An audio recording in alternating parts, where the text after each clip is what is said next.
El presidente del Senado y del Congreso, el senador Roy Barreras, ha sido la figura política clave en la tarea de apadrinar e impulsar el trámite de los grandes proyectos del gobierno del presidente Gustavo Petro. Es él quien aterriza y pone sobre los terrenos de la realidad las ideas del cambio atractivas para millones de colombianos, pero a veces ancladas allá en el campo de las ideas y no tanto en lo práctico. Y él sabe muy bien la carpintería y el movimiento del Congreso para que esos proyectos del presidente Petro se conviertan en realidad.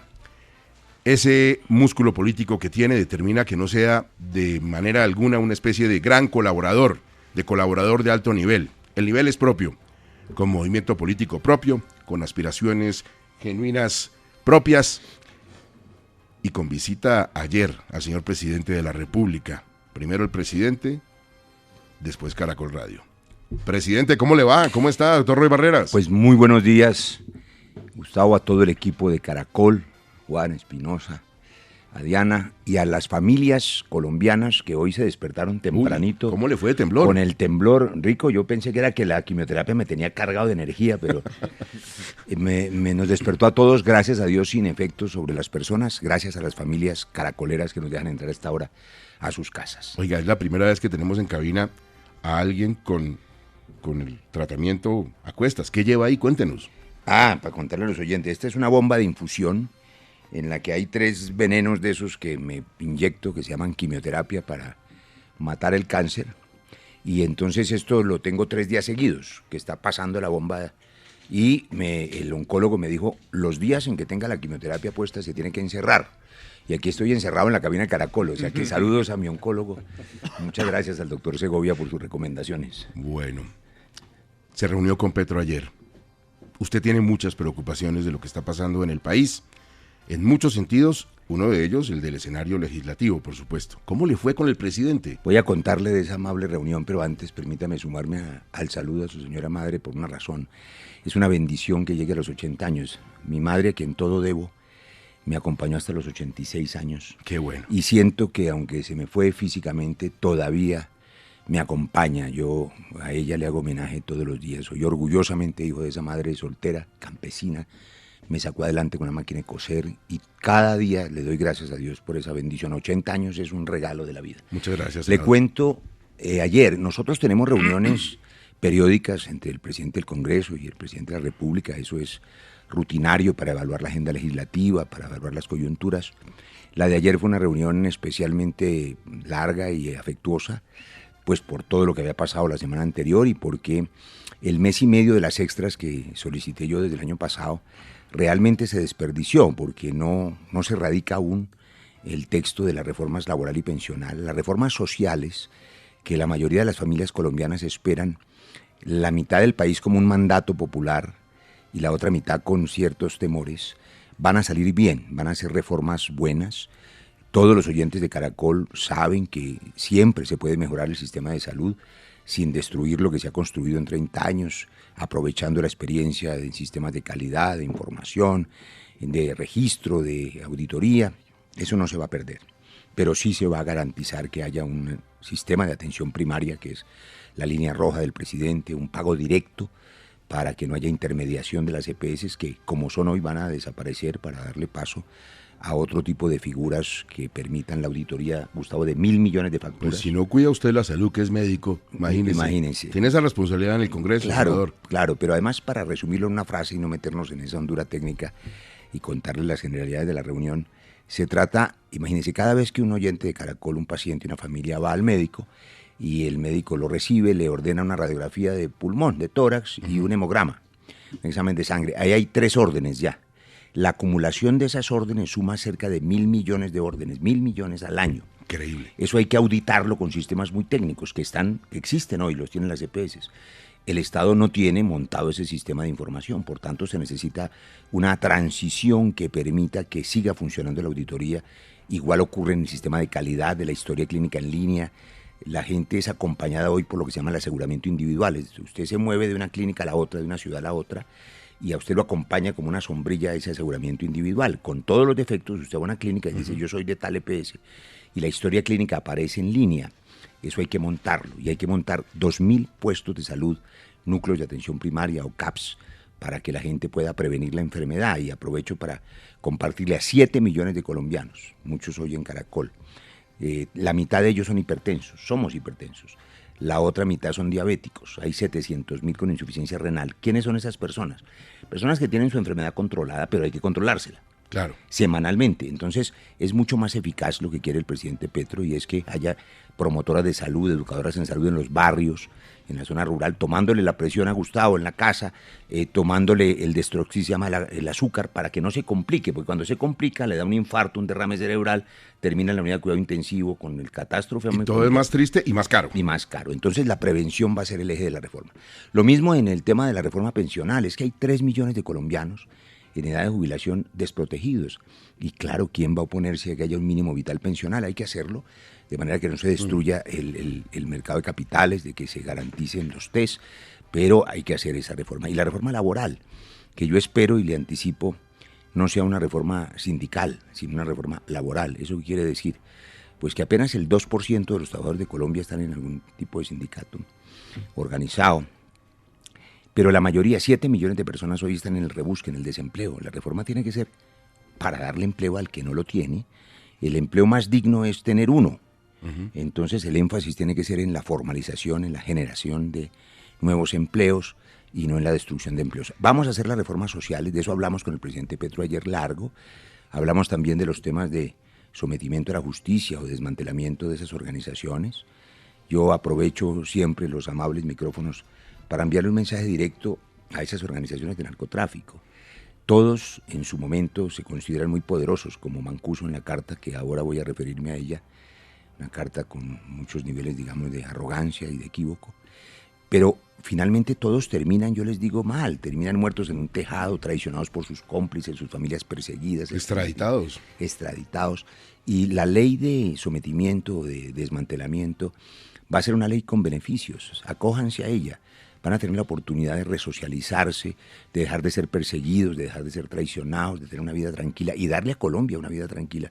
Pero tiene que ser un sometimiento a la justicia penal ordinaria, con penas efectivas de prisión y con la garantía para el resto de los colombianos de que van a desmantelar esas organizaciones de verdad y no se van a reciclar los capos y van a seguir en el negocio de la muerte y del narcotráfico. Habrá una ley, ¿qué he dicho yo? Que hasta que no salga la ley, Gustavo, Juan, Espinosa, no hay nada que negociar con los narcos, porque la ley no se negocia en las cárceles, ni en las cantinas, ni en las calles, ni en los restaurantes. La ley se cumple. La ley, el Estado se la muestra al señor y le dice: esto es lo que hay. Aquí hay una ley de beneficios, acójase, señor, y el que no se acoge, el Estado tiene que tener la capacidad de someterlo con la fuerza legítima del Estado, que es algo que al parecer todavía no ha entendido el señor Mancuso. Senador, mire, nos acompaña, para los oyentes que acaban de encender el radio, el presidente del Congreso está aquí en las instalaciones de Caracol Radio en Bogotá, acompañándonos después de su reunión con el presidente Petro. ¿El presidente estaba sentido con usted? ¿El presidente siente que usted se le ha alejado? Ni siquiera le agradezco esa pregunta, porque, bueno, tendría que decirle que, como siempre hacemos, nos saludamos con abrazo y nos despedimos con abrazo y con risa y carcajada. Nosotros tenemos una relación absolutamente cercana, afectuosa, y quien no conoce al presidente Petro lo ve de lejos como un hombre frío, distante. Él es un hombre tímido en privado, es un fenómeno popular en las tarimas, en las masas, pero es un hombre tímido. Pero hablar con él es hablar con un hombre noble. Y yo por eso ayer en la fotografía de despedida le puse la mano en el corazón, porque realmente él tiene a los pobres de Colombia en su corazón. Él es un hombre que quiere que el país sea más justo, que le duelen los pobres de verdad. Eso no es una pose, le duelen los pobres. Pero él siente que usted se le estaba saliendo del corazón. No, nosotros hemos mantenido siempre una comunicación permanente. Muchos extremistas de derecha y de izquierda le apostaban ciegos a una supuesta distanciamiento que no le haría daño sino a la estabilidad de las instituciones. Lo que pasa es que en esta coalición de centro-izquierda, que es la que ganó la elección, hay una fuerte presencia de la izquierda mayoritaria. El pacto histórico, somos 7 partidos, 6 son de izquierda, el único de centro es el nuestro, la Fuerza de la Paz, pero eso hace que una coalición de centro-izquierda me permita acompañar al gobierno, proteger la integridad del jefe del Estado y de las instituciones, aportando opiniones desde el centro. pensando, por ejemplo, que las reformas hay que aprobarlas y seguramente tendrá que hacerse con ajustes. Pero es que usted ha regañado mucho a los ministros y les ha dicho que hubo que no traen las reformas. Claro, porque cuando usted... Y ya está pidiendo otras extras. Pero cuando usted tiene un presidente visionario, ¿quién puede controvertir a Gustavo Petro en su defensa del medio ambiente y la desgracia del cambio climático?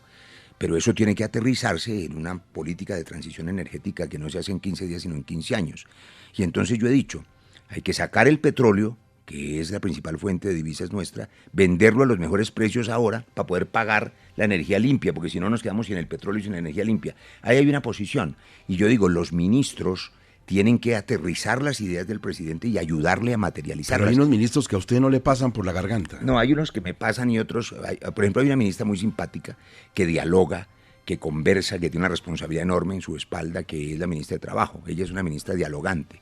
Sí. Pero yo estoy desde hace 7 meses pidiendo la reforma laboral y pensional. ¿Qué hubo? Entonces, como no la radican, perdimos este mes y medio, y la congestión, yo le digo a los oyentes, las reformas sociales son necesarias y les vamos a sacar, pero se me acumularon todas junto con la reforma política, que es el remedio para acabar con la compra y venta de votos. votos. ¿Pero es que acaso el presidente no es consciente de eso? Los ministros tienen la tarea de hacer, el presidente no puede sentarse a escribirla, claro. Pero le tiene que decir, mira, el señor Barreras dice que les manden los proyectos de ley. ¿De dónde están? Ayer por eso les dije, si radican la reforma laboral y pensional ya en el último plazo, que es el 16 de marzo, espero que tengamos tiempo de aprobarles de aquí a junio, si no vamos a tener que ir a otras extras para poder aprobar esas reformas y pero ¿cómo es la ley de posible sometimiento a la pensar justicia en otras extras? La gente dice en la casa, pero esta gente, ¿por qué no aprovecha las extras? ¿Y por qué los ministros no mandan los proyectos? Y cuando uno ve el decreto de la primera convocatoria de extras, había una cantidad de cosas suntuarias, para ser sinceros. Sí, pero digamos que lo que ha avanzado para reconocer el trabajo de las comisiones económicas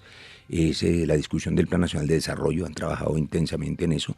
Vamos a tener la aprobación del Plan de Desarrollo, vamos a tener la aprobación de la adición presupuestal. Las comisiones económicas trabajan bien, pero las demás reformas, incluyendo esta de sometimiento. Ayer tuvimos una buena noticia, y es que el Consejo de Política Criminal le dará el aval a la ley para poder empezar a discutirla en las comisiones primeras. Incluso yo le pedí ayer al señor presidente Gustavo Petro que le dé mensaje de urgencia a esa ley para acabar, claro, con observaciones que hemos hecho en la oficina de la Presidencia del Congreso, el asesor nuestro que es Mauricio Pava. ¿Cómo no? Hemos trabajado también con la Fiscalía en observaciones que han hecho, y yo creo que es bueno aprobarla pronto para que se acabe toda esa discusión clandestina y para que se acabe toda esa manipulación de esas supuestas conversaciones con los narcos, donde hubo gente, debo decirlo, que al parecer les ofreció lo que no podían cumplirles, y los engañó a los narcos, porque les dijo que los iban a meter o a la JEP o algo parecido, que iban a abrir las puertas de las cárceles, que salían al otro día todos como gestores de paz, sin ninguna garantía para los colombianos de que no se volaran o no siguieran traqueteando. ¿Quién hizo esos ofrecimientos? Pues usted ha visto, bueno, y hemos oído a través de los medios de comunicación, que esas visitas a las cárceles y ese intento de conversar con los narcos antes de que esté la ley, ¿qué propósito puede tener? Pues negociar la ley. Pero además hay unos abogados, déjeme decirle, que cumplen con su deber, pero con cierto descaro, que han salido a decir que ya no les gusta la ley porque no es lo que ellos esperaban. Pues quiere decir que les ofrecieron cosas que no se podían ofrecer. Por ejemplo, el hecho de que ellos pudieran salir de la cárcel como gestores de paz, como alias El Gato y otros que iban a salir, sin garantía de que no salgan a seguir delinquiendo. Eso no puede ocurrir. Pueden salir después de que se apruebe la ley, por supuesto, y cumplan una pena efectiva y le cumplan a la sociedad colombiana. La extradición. Bueno, no es que la ley diga que a partir de eso se prohíbe la extradición en Colombia. Eso es imposible porque, por supuesto, necesitamos ese instrumento de cooperación. Pero hay una oportunidad. Si ellos cumplen con las víctimas, verdaderamente se retiran, verdaderamente dejan de traquetear, pues entonces seguramente el Ejecutivo considerará que han cumplido con la sociedad colombiana y no los extraditará. Pero ahí se equivocó entonces grandemente el hermano del presidente Petro y el hoy alto consejero de paz con esas conversaciones, esas visitas a la picota, metieron las de caminar. Yo lo dije desde la campaña y lo dije en los comités de estrategia a tiempo, incluso con las chuzadas a nuestra campaña que se quedaron impunes. Y debo recordar que cuando se infiltra una campaña presidencial es una cosa muy grave. Eso a Nixon le costó la cabeza en el Watergate. Aquí no pasó nada, el gobierno pasado nos chuzó y nos infiltró, pero sirvió de algo, o de mucho, sirvió para que los colombianos supieran que, entre otras cosas, advertimos que esas visitas a las cárceles eran absolutamente imprudentes e impertinentes y no tenían ningún sentido. Visitar narcos en una campaña visitar corruptos en una campaña para ofrecerles una cosa que no tiene que ver con la ley, sino con el deseo que llamaban el perdón social.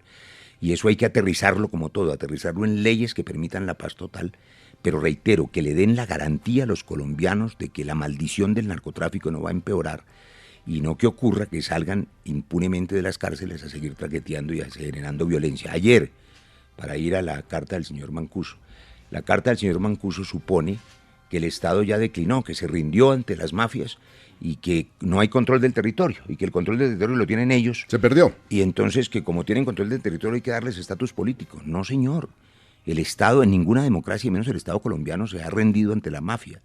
Y la historia de la aparición del narcotráfico, esa desgracia nacional de la que, dicho sea de paso, solo podremos librarnos cuando cambie el paradigma de una guerra fracasada contra las drogas. Yo he dicho con crudeza que desafortunadamente los países consumidores, con una gran hipocresía, en cada centro comercial de Europa, de Estados Unidos, al lado de los almacenes de marca de ropa, hay una gran tienda de cannabis donde la venden de todas las maneras, en pomadas, en cremas, en supositorios, en vapeadores. Y aquí seguimos poniendo los muertos. Es decir, bueno, está hablando de ustedes porque usted es ciudadano de los Estados Unidos. Sí, y como también es mi país, yo le he dicho esto al señor embajador y a los congresistas demócratas del partido del que hago parte allá. Y mientras no se cambie el paradigma, esa hipocresía no aguanta. Entonces, como ahora legalizaron la marihuana allá y ya la cultivan allá, entonces ahora es legal y aquí llevamos 50 años persiguiendo. Y la prohibición es el crimen. Es decir, en este paréntesis debo explicarle a las familias colombianas. Yo soy padre de familia y tengo hijos adolescentes. Yo no quiero que mis hijos sean alcohólicos ni marihuaneros. Y dicho sea de paso, tampoco quiero que sean congresistas que estén orgullosos de ser alcohólicos y de meter marihuana todos los días. Congresistas que fumen marihuana todos los días, ¿sí? Pero el alcohol es legal. Y los hijos de las familias que nos están oyendo hasta ahora, estoy seguro que no son alcohólicos en su inmensa mayoría. ¿Por qué? Si lo pueden comprar en la esquina.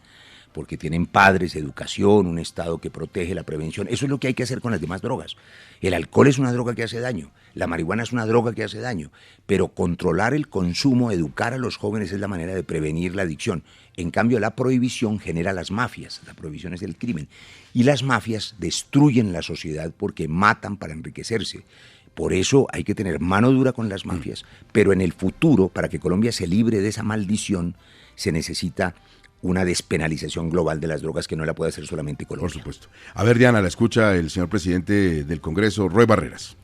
Doctor Barreras, usted mencionaba ahorita que seguramente con esas visitas a la cárcel del hermano del presidente y del comisionado de paz se había generado unas expectativas que no.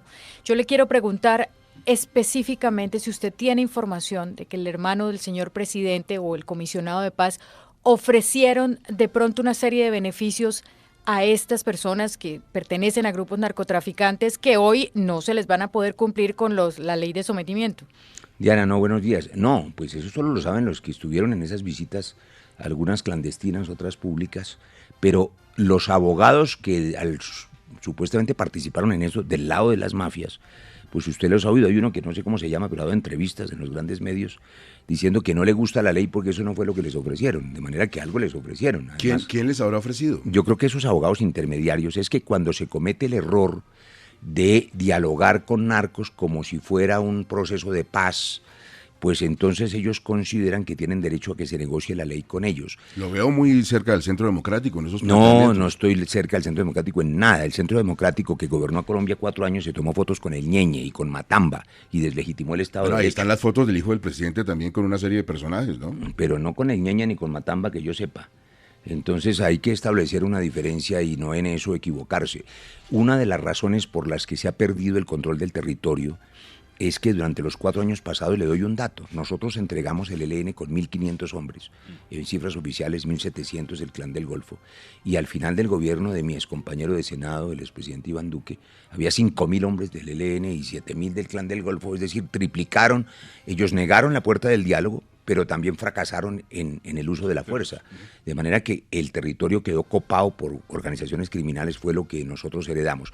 Y además de eso, lo más grave es que se deslegitima la autoridad del Estado cuando aparecen esas relaciones espurias con la mafia, porque le transmiten a las familias colombianas y a los policías y a los soldados, que si el jefe del Estado está al lado de un mafioso, pues ¿por qué yo voy a combatirlos y hacerme matar? Eso se llama la deslegitimación. Por eso también le pedí al presidente Petro que suspendiera toda conversación con narcos para que no se preste a equívocos. Cuando esté la ley, se las ofrecemos, una ley de beneficios, el que quiera se acoge y el que no hay que someterlo por la fuerza legítima del Estado. Pero, senador, es que parecería que esa advertencia suya o ese pedido de que no se negocie con narcotraficantes tuvo primero una respuesta del presidente Petro en su cuenta de Twitter diciendo que en efecto con ellos no se va a negociar. Pero unas horas después se publica una lista con 19 nombres de las disidencias y algunos analistas del conflicto han señalado que muchos de los alias que aparecen ahí son básicamente narcotraficantes. Entonces, finalmente nadie entiende si sí o no. No, gracias por esa pregunta porque es un tema que es difícil de comprender, sí, pero voy a tratar de explicarlo rápidamente. Una cosa son las organizaciones que tuvieron origen político, y me remonto a 70 años atrás, las guerrillas liberales, que fueron bombardeadas y que vino Marquetalia, se convirtieron en guerrillas comunistas, ahí nacieron las FARC y luego sus disidencias de las FARC, en fin. Y otra cosa es un narcotraficante que en el camino se encuentra la política, un tipo como Salvador Arana o los 50 parapolíticos y compra la política. Sí.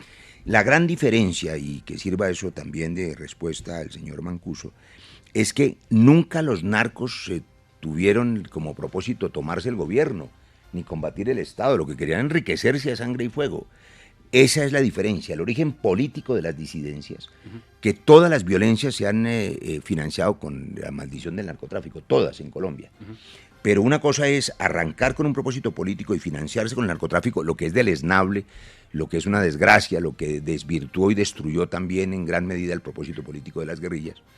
Y otra cosa es empezar con el narcotráfico y comprar la política. Pero es que les ofrecimos, el Estado, el gobierno actual le ofreció a los narcotraficantes todo, sin tener una solidez legal. ¿Cómo devolver hoy los pasos andados? Esa gente está esperando hablar y creen que el país se va a arrodillar ante ellos. Pues el presidente no está entendiendo eso. Y el presidente lo está entendiendo con claridad, y Espinosa recordaba ahora el trino que yo agradecí mucho además como colombiano, dejando esa claridad. No hay diálogos con los narcos, que esperen la ley. La ley es una ley de beneficios. Digamos, a la gente también hay que darle salidas. Yo sé que hay mucha gente que quiere dejar el crimen y quiere vivir en paz. La ley de desmantelamiento de las organizaciones es una ley con beneficios. ¿Cuándo cree usted que esa ley sea una realidad? Por eso recordaba yo ahora que le pedí ayer en nuestra reunión al presidente mensaje de urgencia para esa ley, para que la tengamos en un par de meses y se acabe la especulación y sepamos a qué atenernos en eso. Pero termino de responderle a Espinosa la diferencia. Las órdenes que tienen que ver con las disidencias surgen de ese origen político. Todas ellas, por supuesto, han cometido crímenes. Las FARC también, a quien desmovilizamos más de 13.000 hombres y hoy ya no es la guerrilla más grande y antigua de América Latina. La gente se olvida de lo que significaban las tomas, las pescas milagrosas, los bombardeos de las FARC. Eso ya no existe. Nos queda el otro problema, que es el ELN. Y también ayer conversábamos con el señor presidente de la ilusión que tenemos ambos de que el proceso del ELN sea exitoso y le quitemos a Colombia ese otro conflicto. Y un mensaje al ELN. Es la primera vez en 200 años que tienen un gobierno con una mayoría de izquierda democrática. Es la oportunidad de convertirse ellos al final de su historia en constructores de paz. Ahora o nunca. Y no en una organización que era una insurgencia y que se destruyó, se degeneró por cuenta del narcotráfico. Es ahora o nunca, como dice usted, Gustavo, que le apuesten a la paz y que el gobierno se concentre en esos procesos. Presidente, ¿cómo ha golpeado el escándalo de Nicolás Petro al presidente Petro y al pacto histórico? Nosotros vimos la gente muy aburrida, Inti Asprilla muy beligerante, Gustavo Bolívar aburridísimo, y siente uno que eso fue un remesón muy, pero muy duro al interior del pacto histórico. ¿Usted ha hablado con el presidente Petro de ese tema? Hay que entender un acto de valor, creo yo, de coraje, muy difícil del presidente, que es padre de familia, hermano, y que pasó por encima de su doloroso sentimiento paternal y fraternal para actuar como jefe de Estado y decir: la Fiscalía que investigue a fondo con las consecuencias que sean. Eso es duro. Yo de nuevo converso con los padres de familia que nos escuchan a esta hora y les pregunto qué harían si un hijo cometió un error o se supone que lo cometió o un delito. ¿Van y lo denuncian o lo protegen o lo sacan o lo esconden? Cualquier padre tiene ese dilema. ¿Qué hago con mi hijo? ¿Yo lo cuido, lo protejo o se lo entrego a la policía? Y ahora, cualquier padre no es el presidente de la República. Por eso el presidente de la República... El hijo es funcionario público y mayor de edad. Claro, con estatura, sí, pero padres de familia con hijos mayores de edad que le digan, vea, su hijo se robó en un supermercado. Aceptado. ¿Usted lo va a esconder o lo va a entregar a la policía? Es un dilema paternal. El presidente lo resolvió con coraje y dijo que la fiscalía investigue, y eso hay que enaltecerlo. Ahora, el pacto histórico, aquí hay una diferencia. El diputado Nicolás Petro no es miembro del pacto histórico. El pacto histórico no existía cuando él se eligió, era la Colombia Humana. Y la Colombia Humana tomará medidas supuestamente. El pacto existe hace 2 años cuando nos encontramos con el presidente Petro en Florencia, en Italia. Y él, con una visión muy clara, dijo, yo quiero llegarle a las ideas liberales, al pueblo liberal de centro. Y recorrimos el país con las banderas liberales, con las de López Pumarejo, con las de Galán, con las de Carlos Lleras. Él recorrió con banderas rojas. No es del pacto histórico, pero le hace un daño enorme al pacto histórico. Pues cualquier colectividad política, inclusive social, cualquier iglesia, cualquier equipo deportivo, cuando un energúmeno invade un estadio y golpea a un árbitro o un jugador le fractura una pierna al otro, pues le hace daño a la institución, pero la institución está por encima de las personas, por encima de los éxitos y por encima de los errores. Defender la institucionalidad a todos ocurre. El cartel de la toga le hizo un daño enorme a las Cortes. Afortunadamente ese espacio se superó ya, pero hay que defender la institucionalidad, las Cortes, doctor, el Congreso, la Jefatura del Estado. Sí, doctor Barreras, pero cuando pasó lo de las zonas francas del hijo del entonces presidente Álvaro Uribe, cuando pasó lo de la hermana de la vicepresidenta Marta Lucía Ramírez, el presidente de la República fue inmisericordia en pedir las renuncias, en pedir que se apartara. Implacable con este caso. ¿No les está faltando a los del pacto histórico tener el mismo rasero para medir la situación que está pasando en este momento con el hijo del presidente? El mismo rasero es el de David, ¿no? El de David. No. Presidente del Congreso. Doble rasero. No, por favor. Sí, no. Vea, Diana, gracias por la pregunta, porque ahí está la diferencia clave. Yo también exigí responsabilidades. Es que cuando en ese episodio que llamó la entonces vicepresidenta una tragedia familiar, durante 20 años o más, un hermano condenado por tráfico de heroína directamente, y no por tráfico de influencia, sino por tráfico de heroína, pues se le escondió a los colombianos esa verdad. En el caso que menciona Diana, yo no lo he traído a colación, pero debo contestar la pregunta de los hijos del expresidente Uribe, que eran estudiantes universitarios y una década después eran y son millonarios. Jamás escuchamos al presidente Uribe pidiendo que los investigaran. Él actuó como padre amoroso y seguramente porque sus conductas son legales, no lo sé. Ahora el tema de ellos era hacer negocios, no cometer delitos ni recibir plata mala vida. Pues yo no sé si esos negocios se hacen sin ningún tráfico de influencias cuando el padre es presidente de la República, a lo mejor solamente son Pero sí están ustedes muy suaves con el hijo del presidente. Porque la diferencia es que el presidente Petro él mismo pidió a la Fiscalía que lo investigaran. Usted no ha escuchado ningún expresidente en la historia que pida que investiguen a los hijos. Pidió porque sabe que hay algo. Pues pidió porque es evidente que los medios de comunicación, el rumor en las calles, los hechos evidentes... Pero ¿cuándo le ha importado al presidente Petro los medios de comunicación? Si lo pidió es porque sabe que hay algo. Si lo pidió es porque se trata de su entorno familiar y tuvo que pasar por encima de ese dolor paternal para ponerse en estatura del jefe del Estado. Yo vuelvo a ponerle a las familias colombianas el ejemplo. Usted, si su hijo comete un error, ¿lo entrega a la Fiscalía? ¿Usted qué haría? ¿Usted qué haría? Lo que hizo el presidente Petro. Porque cuando uno tiene una investidura, yo soy presidente del Congreso, tiene que ponerse en esa investidura y tiene una responsabilidad, tiene que transmitirle a los colombianos la majestad y la legitimidad de las instituciones. ¿Qué pasaría si el hijo del presidente terminara en la cárcel?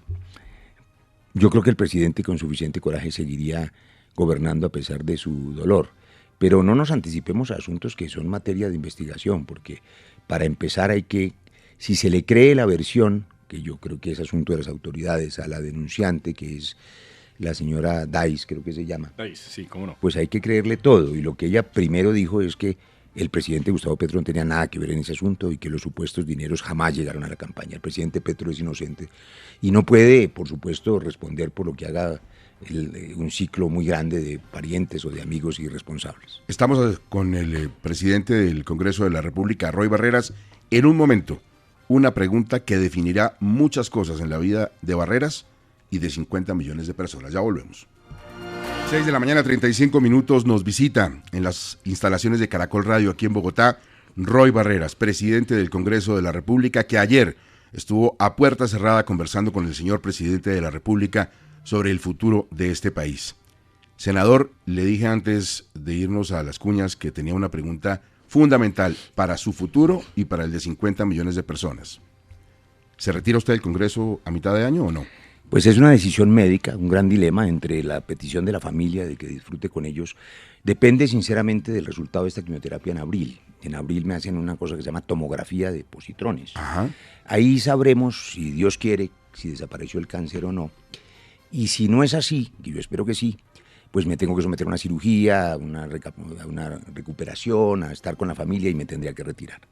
Porque eso es lo responsable. Me he puesto 3 meses en una clínica, en una cirugía, y no retirarse, y que dar la oportunidad a otra persona que dirija el Congreso. Pero es una decisión médica, esperemos que ocurre, porque también hay una responsabilidad con la gente, con las reformas sociales, con el mandato popular, con el presidente Petro, que es un hombre, reitero, que está por encima de las vicisitudes familiares, pensando en que el país sea más justo. Y nosotros tenemos la responsabilidad de escuchar no solo al presidente Petro en su deseo, a los 11 millones que votaron por nosotros y a los 10,5 que tampoco votaron con nosotros, pero que son Colombia y que hay que escucharlos. Por eso las reformas tienen que ser equilibradas. Le voy a hacer una pregunta muy directa que tiene que ver con la primera y le ruego que me la conteste al grano y con sinceridad. ¿Usted quisiera ser presidente de la República? Yo creo que todo colombiano que se mete en la política quiere ser director de Caracol. No, recuerde lo que le quiere dije. ser director de Caracol y Recuerde tener una vida lo que más le dije. tranquila. Porque ¿Quiere o no quiere? Narrar el partido es mucho más divertido porque usted no le dan pata en la cancha. Pero y lo que sí le quiero decir es que cualquier persona que tenga hoy una responsabilidad política, que esté pensando en ser candidato presidencial, cuando no llevamos sino 8 meses de gobierno y todo está por hacer, es un irresponsable que está poniendo por encima su deseo personal del compromiso con el mandato del cambio. Y ese es el único compromiso. Cualquiera que esté pretendiendo hacer campaña presidencial anticipada es un irresponsable. Pues mire, yo le voy a hacer un sondeo muy rápido. Espinosa, ¿usted cree que entonces el doctor Roy Barreras es un irresponsable? Pues yo creo que tiene ganas de ser presidente. Sí, Fraile, no tengo ¿qué duda. opina? Si dice que no, es que sí, sobre Sí. todo en política. Diana, Claro que sí, Diana, por supuesto. usted que es mujer, A recuérdele ver. a Juan que cuando se dice no es no y no sí, como Por eso dije, en política. Pero cuando es las que, doctor mujeres Barreras, les hacen una propuesta indigna, ella dice no, pues es no. Es no, de Ahora- acuerdo, pero es que, doctor Barreras, perdón, Gustavo, Dele, usted dele, dijo Diana. aquí en los micrófonos de 6 AM, y lo recuerdo porque fue de mis primeras entrevistas en 6 AM, usted dijo, sí, quiero ser presidente de la República. Pues es que yo creo que... Vale, voy a contar una cosa. Cuando yo tenía 3 años de edad, mi mamá me enseñó a leer y mis cuentos infantiles eran biografías de los grandes héroes y ella tenía ese sueño. Ya no está estimulándome en eso. En cambio, tengo mis hijos reclamándome para que comparta más con ellos. Esperemos a ver qué dice la cosa médica, pero sobre todo esperemos cumplir con el deber de sacar las reformas. Le voy a ser franco. Si nosotros no cumpliéramos con el compromiso de mejorar este país, de hacerlo más justo, de echar a andar las transiciones, que no se demoran 4 años, sino una década, si no cumplimos con la tarea de lograr la paz, de avanzar con el ELN, pues no merecemos el respaldo de los ciudadanos, porque quiere decir que hubiésemos fracasado. Y yo no quiero ese destino porque es volver a un escenario de conflicto y un escenario de inestabilidad. Y Colombia necesita certezas, estabilidad, tranquilidad, paz y justicia social. hablando de esas tranquilidades, a usted le casca a María Fernanda Cabal, le casca a Miguel Uribe en el uribismo, del otro lado le casca a Gustavo Bolívar, le casca a Alexander López, que están en terreno amigo. ¿Qué fue lo que hizo usted para que lo quieran tanto? Cuando a uno le disparan de los dos extremos es porque está en el centro y quiere decir que estamos en el sitio correcto. Senador, ¿usted tiene algún tipo de comunicación con alguna frecuencia con el expresidente Santos o hablan poco? No, hablamos mucho. El expresidente Santos y Premio Nobel de Paz no está en política nacional, él está en el escenario internacional, anda en los elders con Obama, con Ban Ki-moon, tratando de ayudar en esa guerra terrible de Ucrania y Rusia. En el África tiene una responsabilidad ahora, él está trabajando. ¿Pero como tiene Nobel de influencia en Paz. el gobierno? No, el presidente Santos no participa en nada, opina como usted lo ha oído y como lo escuchamos en la apertura de la Fuerza de la Paz, que tuvo la generosidad de enviar un video muy claro. Su preocupación es el legado de paz. Él cree que mientras no implementemos el acuerdo de paz, que es una hoja de ruta para Colombia, que incluye la reforma agraria, la dignificación de los campesinos, incluye la reforma política para arrancar el clientelismo de raíz, esas cosas que implican garantizar la reinserción de los excombatientes, respetarles la vida, él exige que se cumple la implementación del acuerdo y esa es su única vocería. Los demás, quienes acompañamos lo que dicen que no existe, que es el santismo, pues seguimos activos en la política para defender ese legado, que no es otra cosa que querer que Colombia viva en paz. Mire que Santos fue el primer presidente en ejercicio, Gustavo, que se atrevió a plantear el cambio de paradigma de la fracasada lucha contra las drogas y decir lo que hay que hacer aquí es regular ese mercado y dedicarse a la prevención del consumo y no a la generación de las mafias. Presidente, usted es una persona que cree en la, digamos que en la reinserción, sobre todo en la vida política. Eso se dio mucho en el acuerdo de paz. De hecho, la gente de las FARC está en el Congreso, tienen un alcalde allá en Turbaco que antes era un jefe guerrillero. Lo vimos muy duro con Santofimio Botero haciendo campaña política en el Tolima. Esa es una herida que no se ha cerrado. ¿Cómo ha visto usted a ese señor en Tarima apoyando una candidata abiertamente? Me parece una afrenta a la historia y a la moral. Luis Carlos Galán fue el ícono de nuestra generación. Los jóvenes de esa época veíamos en Galán un faro moral y un hombre serio, y lo asesinó Pablo Escobar con el aplauso, sino con la complicidad de Santofimio, como decidió la justicia. Y por supuesto que un hombre que hizo esa afrenta al país, que legitimó al narcotráfico siendo senador de la República, pues que después de salga de la cárcel a seguir haciendo política, y que una candidata del Tolima, que no me acuerdo cómo se llama, reciba el apoyo del señor Santofimio, es una vergüenza, porque quiere decir que aquí se vale matar a Galán y seguir en política. La gente dijo, pero es que él ya pagó. No se vale. Sí, pues pagó y que se vaya con sus nietos y los tiene, pero no a recuperar el poder en el Tolima a través de una candidata.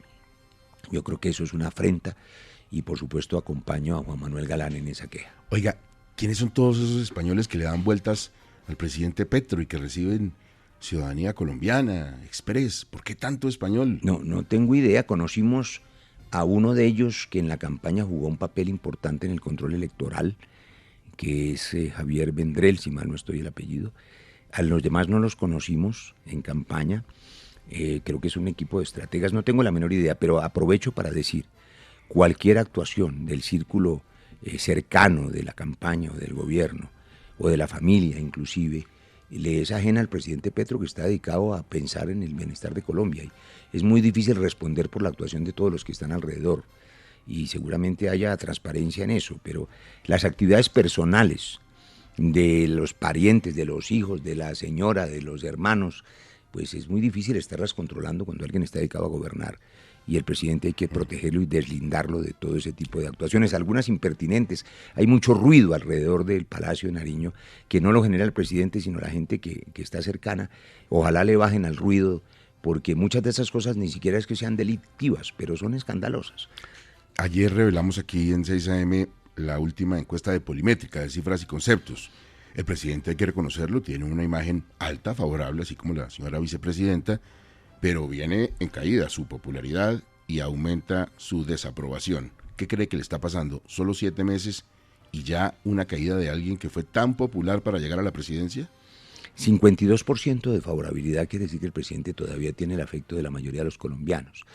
Yo creo que, como explicaba ayer César Caballero en estos micrófonos, ese descenso tiene que ver con la reforma a la salud, con el temor que se ha generado en la gente de quedar desprotegidos al otro día con una reforma abrupta, pero se va a despejar cuando aprobemos una reforma concertada, equilibrada, que mejore las condiciones de salud, sobre todo una cosa de la que se quejan con razón los colombianos, la demora en las citas de los especialistas. Pero la reforma no tiene ninguna receta para eso y hay que ir a ese punto. Si se desmonta el sistema de un día para otro, pues las citas van a ser más largas, porque de aquí a que construyamos los 2.000 centros de salud y se construyan las historias en línea y todo eso que hay que hacerlo para que el Estado responda por la prevención, pues eso toma unos añitos. Entonces hay que hacer una transición para que la gente no quede desprotegida. La gente estará tranquila cuando aprobemos la reforma. Presidente, pero me lo están escribiendo varios oyentes, pero ¿cómo así que el presidente no responde por su familia, por su entorno, por lo que pueda hacer alguno de sus más queridos colaboradores o familiares? Tiene que responder.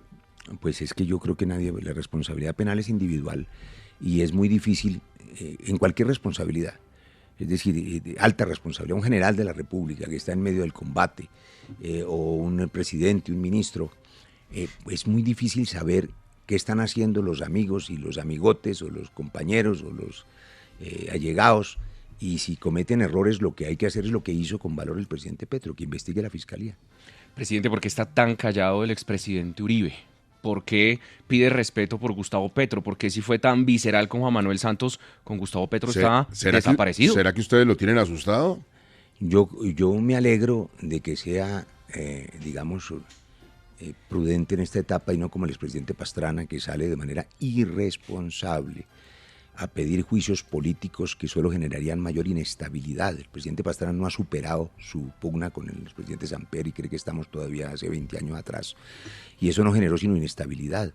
Entonces, cualquier escenario distinto a acompañar al presidente Petro, y le puedo plantear varios, genera más caos. Hay voces delirantes que llegaron a pedir disque golpes de Estado y voces de la extrema izquierda que atizan las hogueras diciendo que todo aquel que no sea de izquierda extrema es un oligarca, que es un enemigo.